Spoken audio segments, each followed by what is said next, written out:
시청자 여러분 안녕하십니까? 채널 K 뉴스입니다. 제19대 대통령 재외선거가 4월 25일부터 30일까지 각국 투표소에서 실시됩니다. 한편 뉴욕 총영사관 재외선거관리위원회도 구성됐습니다. 위원장에 박재진 변호사가 선임됐습니다. 20일 뉴욕 총영사관에 따르면 이번 19대 대통령 재외선거위원장에 박재진 변호사가 선임됐습니다. 부위원장에는 김동춘 재외선거관, 위원에는 손용호 동포 담당이 선임됐으며 각 정당 추천인 4명을 포함해 총 7명으로 구성됩니다. 박 변호사는 지난 20대 총선에서 선관위원장을 지낸 바 있습니다. 뉴저지 필라델피아 지역은 뉴저지 팰리세이드 파크 뉴저지 한인회관과 서재필 기념재단 의료원에 투표소를 설치하기로 했습니다. 본 투표소인 퀸즈 플러싱 지역은 아직 확정되지 않았습니다. 20일 현재 국외 부재자 4,280명, 재외선거인 922명 등 총 5,202명이 재외선거 유권자 등록을 마쳤습니다. 영구 명부 동재자까지 포함하면 모두 7,794명입니다. 한편 제19대 대통령 재외선거는 오는 4월 25일부터 30일까지 각국 투표소에서 실시되며 한국은 5월 9일로 확정됐습니다. 그리고 이날은 임시 공휴일로 지정됐습니다. 5일 전부터 이틀간은 사전투표가 진행됩니다. 하지만 1일 근로자의 날, 3일 석가탄신일, 5일 어린이날과 8일 어버이날 등으로 이어지면서 투표율 저하를 우려하는 목소리도 나오고 있습니다. 연방정부가 조만간 이민보호도시를 선포한 대도시에서 대규모 불법 체류자 추방작전을 전개할 것으로 예상되고 있습니다. 1차 행정명령에 이어 두 번째 수정행정명령도 법원의 제동을 받아 시행이 보류된 상태지만 연방정부는 조만간 대규모 불법 체류자 추방작전을 전개할 것으로 예상됐습니다. 연방법무부는 12개 대도시 지역에 이민 판사를 대거 확충하는 방안을 계획하고 있는 것으로 알려졌습니다. 현재 미국 내 58개 이민 법원에 300명의 이민 판사가 심리를 통해 불법 체류자의 추방 여부를 결정하지만 지난 1월 말 기준 54만여 건이 넘는 심리가 밀려있는 상태입니다. 불법 체류자에 대한 이민 법원의 심리 기간을 단축해 신속하게 추방할 수 있도록 한 조치로 풀이되고 있습니다. 특히 이번 이민 판사 발령은 국토안보부의 요청으로 이루어지는 것으로 전해지면서 이 같은 분석을 더욱 뒷받침하고 있습니다. 아울러 반이민 정책에 반대하지 않는 판사들을 중심으로 50명의 지원자를 받아 채용 절차를 진행 중입니다. 하지만 법무부 이민심사행정국 대변인은 이들 도시에 판사를 발령할 것이라고 확인하면서도 구체적인 방안은 정해지지 않았다고 밝혔습니다. 한편 12개 도시는 뉴욕과 LA 등을 포함해 마이애미, 뉴올리언스, 엘파소, 샌프란시스코, 피닉스 등 이민자 보호도시를 자처한 대도시들입니다. 트럼프 대통령의 반이민 행정명령에 첫 지침이 발표됐습니다. 불법 체류자 체포에 비협조적인 도시 명단을 공개하고 불법 체류자 보호 정책 도시에 대한 전방위 압박에 들어갔습니다.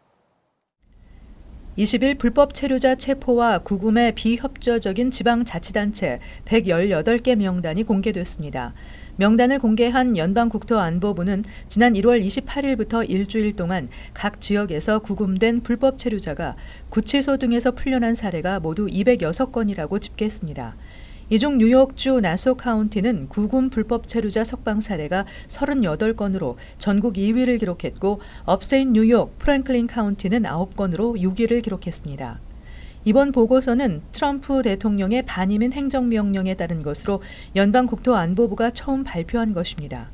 보고서는 또 이민세관 단속국이 48시간 구금 연장을 요청했거나 모두 거절당했다고 전했습니다. 하지만 USA 투데이는 206건 전체 중 56%가 범죄 혐의로 기소됐지만 유죄 선고를 받지 않은 사례라고 지적했습니다. 현재 불법 체류자 보호 정책을 계속 유지하겠다고 밝힌 도시는 400개를 넘고 있으며 캘리포니아주는 아예 불법 체류자 보호주를 지정하려고 추진 중입니다. 트럼프 행정부는 이들에 대한 연방 지원금을 중단하겠다고 선언하고 있습니다. 한편 구금 불법 체류자 석방 사례가 가장 많은 곳은 네브라스카주 클락 카운티, 다음은 일리노이주 쿡 카운티로 나타났습니다. 도널드 트럼프 행정부가 오늘부터 중동과 아프리카 8국에 있는 국제공항 10곳에서 미국행 항공편에 탑승하는 승객들이 휴대전화 외에 사실상 그 어떤 전자기기도 기내에 반입하는 것을 금지시켰습니다. 지한샘 기자입니다. 국토안보부는 요르단 수도 암만, 이집트 카이로, 터키 이스탄불 등 8개 이슬람 국가에 있는 10곳의 국제공항에서 탑승객들은 랩탑 컴퓨터, 태블릿 PC, 카메라, 게임기 등 모든 전자기기를 기내에서 휴대할 수 없다고 밝혔습니다. 휴대 금지 품목은 보안 조사를 거치는 수화물 편으로 보낼 수는 있습니다. 이번 조치에 영향을 받는 9개 항공사는 오늘 오전 3시 미 교통안전청에 의해 절차를 통보받았으며 향후 96시간 이내에 이를 준수해야 합니다. 고위 당국자는 이번 조치는 부분적으로 아라비아 반도의 국제 테러 조직 알카에다가 상업용 항공기를 타깃으로 하기 위해 전자기기의 폭발물을 숨길 가능성이 있다는 믿을 만한 정보에 기반하고 있다고 밝혔습니다. 따라서 이번 조치는 지난 2001년 9월 11일 테러 공격 이후 가장 광범위하게 실시된 항공 보안 조치 중 하나라고 할 수 있습니다. 채널K 뉴스 지한샘입니다. 전국의 초중고교의 이민자 학생 비중이 갈수록 증가하고 있습니다. 뉴욕 뉴저지 공립 초중고교에 다니는 학생의 3명 중 1명이 이민자 가정 출신으로 조사됐습니다. 이민연구센터의 최근 보고서에 따르면 전국의 공립 초중고교 학생들 중 약 23%가 이민자 가정 출신인 것으로 나타났습니다. 이번 조사는 초중고교에 재학 중인 학생의 부모 중 1명 이상이 이민자인 가정을 조사한 것으로 이민자 학생의 비중은 갈수록 증가하는 추세입니다. 이민연구센터는 공립학교 내 이민자 학생 수가 1980년과 비교해 3배 이상 늘어났다고 지적했습니다. 1980년 이민자 학생 비중은 7%에 불과했으나 1990년 11%로 늘었고 2000년 17%, 2010년 23%까지 늘어났습니다. 뉴욕 뉴저지주 공립학교 이민자 학생 비율은 34%로 나타나 전국 3번째를 차지했습니다. 이민자 학생 비율이 가장 높은 주는 캘리포니아 48%, 네바다 35%였습니다. 또 전국에서 이민자 학생 비중이 3분의 1을 넘어서는 지역도 전체의 30%에 달했습니다. 한편 세계 인구의 1억 9천만 명은 출신국이 아닌 외국에 거주하고 있으며 이들은 자녀 교육의 어려움에 직면해 있고 취업의 어려움을 겪고 있습니다. 불법 이주라는 어두운 그림자도 가지고 있습니다. 이민자 학생 비중이 높은 지역에서 빈곤율도 높게 나타나고 있습니다. 론킴 뉴욕주 하원 의원의 올해 뉴욕시 감사원장 선거 도전 계획이 무산됐습니다. 스트링거 감사원장의 뉴욕시장 도전 포기에 따른 것입니다. 스트링거 감사원장이 시 감사원장 재선에 도전하겠다고 선언하면서 론킴 의원의 행보에도 제동이 걸렸습니다. 김 의원은 당초 스캇 스트링거 뉴욕시 감사원장이 드블라지오 시장에 맞서 뉴욕시장 선거에 출마한다면 본인은 시 감사원장 선거에 출마할 계획을 세웠습니다. 하지만 최근 드블라지오 시장에 대한 수사 당국의 불기소 결정으로 스트링거 감사원장은 뉴욕시장 도전을 포기한 것으로 전해졌습니다. 론킴 의원은 뉴욕시 감사원장 출마 선언을 한 적이 없기 때문에 불출마 여부에 대해서도 밝히는 것이 맞지 않다는 뜻을 밝혔습니다. 김 의원은 하루가 다르게 바뀌는 정치권에서 미래를 쉽게 판단할 수 없다며 당분간 상황을 지켜보겠다는 입장입니다. 또 결과와 상관없이 선거 캠페인은 계속 펼쳐나갈 것을 밝혔습니다. 김 의원은 현재 후원자 266명으로 12만여 달러를 모금했습니다. 새 회계년도 전문직 취업 H-1B 비자 접수 시즌에도 추첨제가 유지됩니다. 비자 추첨 중단을 요구하는 소송의 거부 판결이 내려지므로 4월 3일부터 시작되는 H-1B 사전 접수는 추첨제로 진행됩니다. 오리건 포틀랜드 연방지법 마이클 사이먼 판사는 지난 17일 이민서비스국의 비자 추첨 중단을 요구하는 가처분 소송에 대해 거부 판결을 내렸습니다. 이에 따라 2017-2018 회계년도 전문직 취업비자 사전 접수는 4월 3일부터 지난해와 마찬가지로 진행됩니다. 소송을 제기한 건축회사 워커메이시와 추첨에서 떨어졌던 직원 샤오양 추 등은 추첨제가 연방 이민법규를 위반한 것이라고 주장해왔습니다. 그들은 소송에서 법원의 최종 판결이 내려질 때까지 USCIS가 비자 추첨을 중단하도록 요구했습니다. 하지만 이날 법원이 비자 추첨 중단을 요구하는 가처분 소송에 대해 거부 판결을 내린 것입니다. H-1B 비자는 해마다 3대1 안팎의 경쟁률을 보이면서 지난 2004-2005 회계년도부터 전산 추첨을 통해 진행되고 있습니다. 추첨제는 H-1B 비자 사전 신청자가 연간 쿼터를 초과할 경우 무작위 추첨을 통해 심사 대상자를 선정하는 방식으로 매년 4월 1일부터 주말을 제외한 5일간 신청서를 접수합니다. 연간 학사용 6만 5천 개와 석사용 2만 개 등 총 8만 5천 개가 배정되는데 2012-2013 회계년도부터 신청자가 급증하면서 추첨제가 환원됐습니다. 로스쿨 학비가 여전히 비싸지만 졸업 후에도 연봉 10만 달러 받기가 어려운 것으로 나타났습니다. 전체 로스쿨 졸업생의 반 이상이 5만에서 7만 5천 연봉인 것으로 조사됐습니다. 로스쿨을 졸업하고 연봉 중간값 10만 달러 이상을 받는 경우는 17%에 불과한 것으로 US 뉴스 앤 월드 리포트가 최근 보고서를 통해 발표했습니다. 전국 로스쿨 197곳 중 35곳만이 졸업생 연봉 중간값이 10만 달러 이상으로 조사됐습니다. 또 전체의 55%에 달하는 109곳은 졸업생 연봉 중간값이 5만에서 7만 4,999달러로 나타났으며 연봉 중간값이 5만 달러가 안 되는 로스쿨도 9곳이나 됐습니다. 이 같은 결과는 민간 부문에 취업했을 때의 결과이고 졸업 후 공공 부문으로 취업할 경우에는 연봉 중간값이 더 낮게 나타났습니다. 2015년 로스쿨 졸업생의 경우 민간 부문 취업자의 연봉 중간값은 6만 8,300달러, 공공 부문 취업자는 5만 2천 달러로 조사됐습니다. 연봉 중간값 5만 달러가 되지 않는 경우도 전체 31%를 차지했습니다. 하지만 로스쿨 학비는 2016-2017 학년도 사립의 경우 평균이 4만 6,164달러, 공립의 경우에도 2만 6,264달러로 여전히 비싼 것으로 나타났습니다.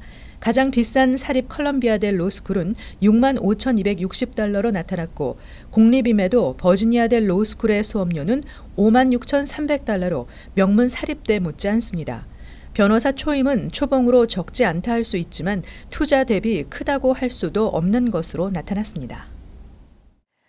통증이 3개월 이상 지속되고 정상적인 방법으로 치료가 안 되는 만성 통증 환자들에 대해 뉴욕주가 의료용 마리화나를 처방받을 수 있도록 했습니다. 22일부터 기존 의료용 마리화나 처방 가능 질환에 만성 통증이 추가됩니다. 만성 통증은 3개월 이상 통증이 지속됐거나 의사소견상 3개월 이상 통증이 계속될 것으로 예상되는 경우에 해당되며 이때에도 정상적인 치료 방식으로 통증을 완화시키지 못하거나 부작용이 있을 경우에 한합니다. 보건국은 이미 지난해 11월부터 의료용 마리화나를 처방할 수 있는 범위를 간호사까지 확대했으며 지난 15일부터는 의료보조원도 마리화나를 처방할 수 있도록 했습니다. 단 의료보조원의 의료용 마리화나 처방 시에는 의사의 승인과 함께 주 보건국의 최종 허락이 있어야 합니다. 하워드 주커 보건국장은 이번 규정 완화로 환자들의 고통을 경감시켜 줄 것으로 예상한다고 강조했습니다. 한편 뉴욕주는 지난 2014년 전국에서 23번째로 의료용 마리화나를 합법화했으며 현재까지 14,000여 명이 의료용 마리화나 처방 가능 환자로 등록돼 있습니다. 하지만 건강보험사는 의료용 마리화나 구입에 대한 커버리지를 제공할 의무는 없습니다. 이어서 LA 지역 한인사회 소식입니다. 캘리포니아주가 부자 증세를 통한 공립대 학비 지원을 추진해 관심이 집중되고 있습니다. 민주당 소속 수잔 에그먼 캘리포니아주 하원 의원은 오늘 연수입이 100만 달러가 넘는 부자들의 세금을 늘려 캘리포니아주 공립대학에 학비를 지원하는 내용의 법안 AB 1356을 주의회에 제출했습니다. 에그먼 의원의 법안은 부자들에게 수입의 1%를 세금으로 더 부과하고 이를 통해 22억 달러의 예산을 마련해 캘리포니아주 공립대학의 학비를 무상 지원하는 내용을 골자로 하고 있습니다. 이번 법안은 주의회 표결을 거쳐 내년 최종 결정될 예정입니다. 한편 가주공공정책연구소 PPIC 조사에 따르면 민주당 의원의 68%, 공화당 의원 20%가 교육 시스템의 개선을 위한 증세에 찬성하는 것으로 나타났습니다. 고온 건조한 날씨가 이어지고 있는 남가주 지역에 폭풍 전선이 상륙하면서 내일부터 폭우가 내릴 것으로 예상됩니다. 국립기상국은 내일부터 이번 주말까지 남가주 전역에 2차례 폭우와 함께 낮 최고 온도가 60도대에 머무는 추위가 지속될 것이라고 예보했습니다. 당국은 내일부터 이틀 동안 해안가를 비롯한 밸리 지역은 0.5인치에서 1인치, 산간 지역은 최대 2인치까지 비가 내릴 것으로 전망했습니다. 또 22일 이후 비는 소강 상태를 보이다 다시 오는 24일 밤부터 또 한 차례 비가 내릴 것이라고 당국은 덧붙였습니다. 한편 LA 카운티 보건국은 지난해 겨울 남가주 지역에 많은 양의 비가 내리고 최근 따뜻한 봄 날씨가 이어지면서 모기나 해충의 번식 환경이 조성되고 있다며 주민들은 질병을 예방하고 해충의 번식을 막기 위해 집 주변의 고인물이나 물기를 제거하는 등 쾌적한 환경을 유지해줘야 한다고 당부했습니다. 이어서 월드 리포트입니다. 에티오피아의 대형 쓰레기 매립지에서 산더미 같은 쓰레기가 무너져 내리면서 100명 넘는 사망자가 발생했습니다. 모두 쓰레기 산을 의존해 살던 빈민들이었는데요. 산사태 위험을 방치한 정부의 원망이 쏠리고 있습니다. 에티오피아의 수도 아디스 아바바. 자욱한 안개에 휩싸인 산봉우리가 보입니다. 자세히 보니 보통 산이 아니라 온갖 잡동사니와 오물이 뒤섞인 이른바 쓰레기 산입니다. 최고 높이가 40m인 쓰레기 매립지로 주민 10만 명 정도가 쓰레기 더미에서 고철이나 재활용품을 수거해 연명하고 있습니다. ማለት ከቤተሰቦች ጋር ነው አጠቃላይ የምኖረው እና በሁኔታው እንዳለኝ ከቤተሰቦች ጋር እንዳለ አጠቃላይ እኖራለሁ ድሃ ነኝ. 그런데 지난주 이 쓰레기 산이 갑자기 무너져 내리면서 인근 판자촌 마을이 통째로 쓰레기 더미에 깔리고 말았습니다. The garbage started sliding with a lot of noise. It blew up like a tornado. Then we grabbed our children and rushed out to save our lives. We left all our belongings. 확인된 사망자만 100명을 넘어섰고 아직도 쓰레기 더미에 깔려 있는 실종자가 수십 명에 달합니다.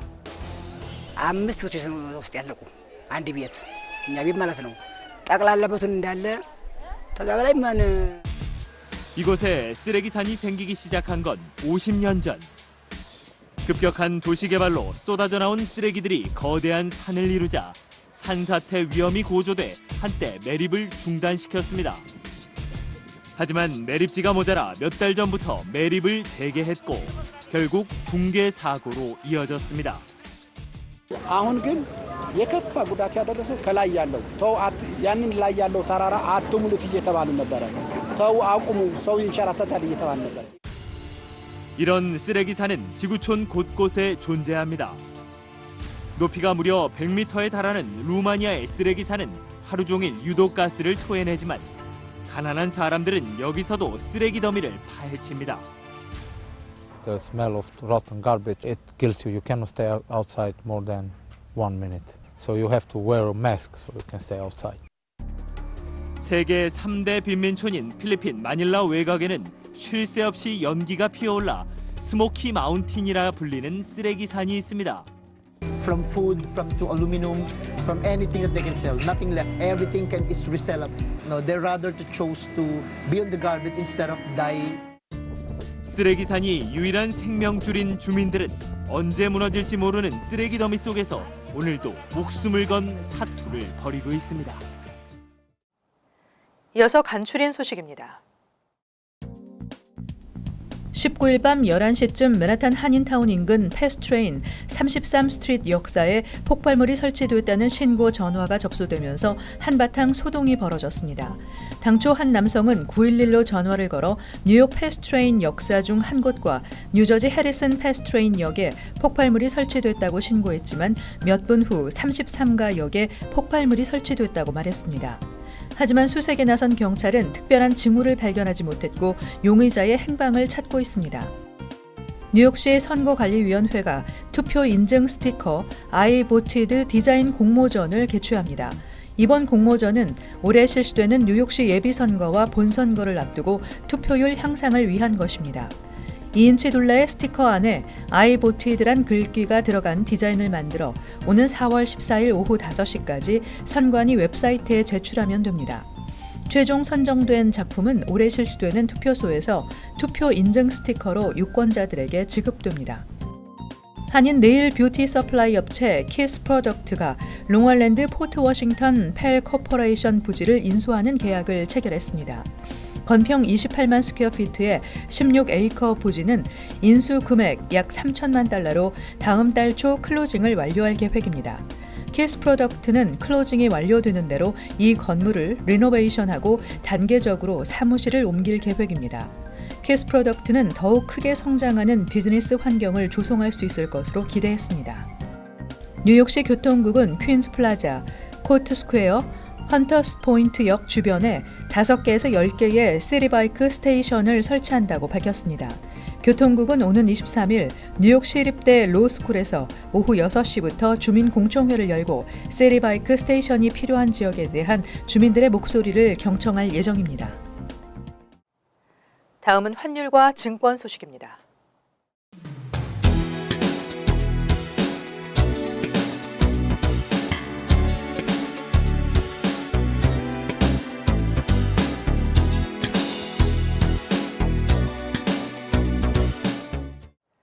끝으로 날씨 전해드립니다.